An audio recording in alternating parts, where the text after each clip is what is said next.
Um Cannabis als Medizin 2015 nutzen zu dürfen, musste man eine Ausnahmegenehmigung bei der Bundesopiumstelle, der BfA, in Bonn stellen, was wir auch getan haben, und diese Ausnahmegenehmigung kam sehr schnell.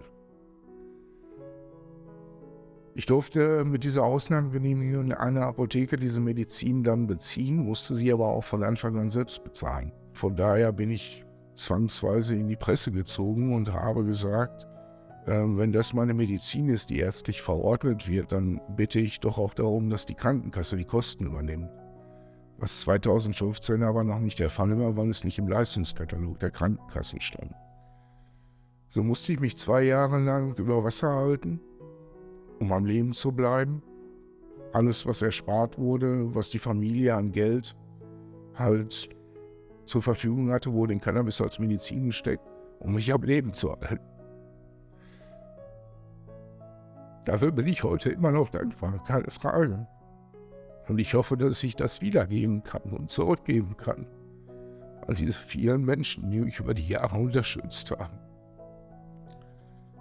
In 2017 kam das Cannabis als Medizingesetz, das für viele Patienten eine große Erleichterung zu sein schien. Und wir gehofft haben, dass die Patienten, damals waren wir 1000, natürlich auch sofort ihre Kostenübernahme bekommen. Bis heute, 2022, über 5 Jahre, klagen immer noch sehr viele Patienten vor Gericht, weil sie ihre Kostenübernahme immer noch nicht haben oder mittlerweile verstorben sind. Es ist ein Riesenunrecht, was hier geschieht.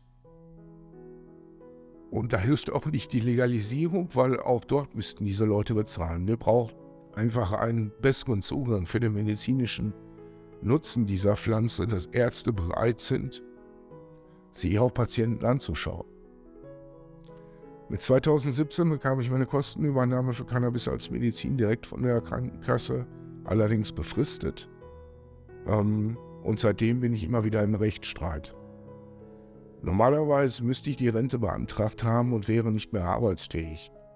Aber ich habe es geschafft und ich habe es gesehen, wie viel Nutzen Cannabis bei sehr vielen Menschen bringen kann, wenn man es in der richtigen Dosierung nutzt und auch weiß, welche Sorten benötigt wird bei verschiedenen Erkrankungen.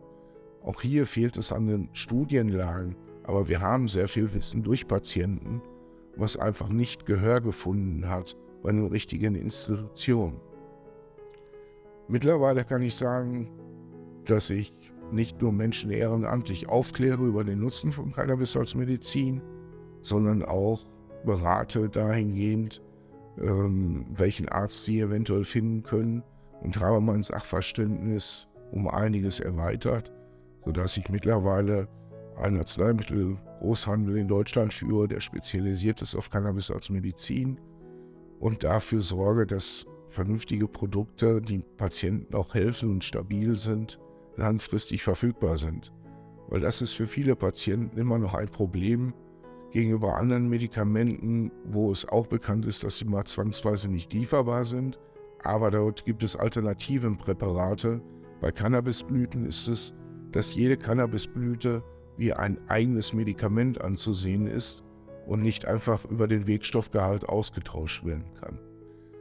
Von daher, Cannabis ist kein Wundermittel, es ist kein Allheilmittel, aber es kann sehr vielen Menschen das Leben wieder lebenswert machen, Lebensqualität bieten, Schmerzen nehmen. Und man sollte Menschen, die danach fragen, bei einem Arzt das nicht als letzte Option, sondern mit als Alternative oder begleitende Maßnahmen anbieten können, ohne dass man als Arzt Angst vor Regress haben muss. Und daher sitze ich heute hier, weil mir das Thema sehr wichtig ist. Und hätte mir jemand vor 30 Jahren gesagt, irgendwann wirst du mal Cannabis verkaufen in die Apotheken, hätte ich ihn ausgelacht. Aber heute weiß ich, dass ich da was Gutes damit tue, weil ich mit jedem Gramm Menschen Lebensqualität wiedergeben kann. Oder auch eine schmerzfreie Zeit. Dankeschön.